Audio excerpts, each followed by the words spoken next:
patuloy na lumaban at bumangon. Ang buhay ay puno ng maraming pagsubok suliranin, subalit ito'y upang mas lalo ka pang patatagin. Kaya magpatuloy ka lang na puno ng positibo, pagkat magandang bukas ang naghihintay sa iyo. Kung panghinaan ang loob sa iyong pakikibaka, nariyan ang ating Ama na sa iyo'y kakalinga. Lahat ng paghihirap ay may katapusan, kaginhawaan ay iyo ring makakamtan.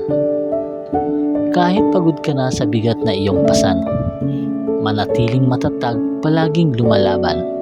Ipakita mong lahat ng pagsubok ay iyong malalampasan, dahil taglay mo ang dugo ng ating kanununuan.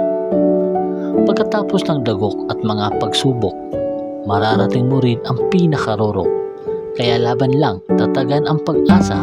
Pagkatapos ng unos, ulan rin ay titila.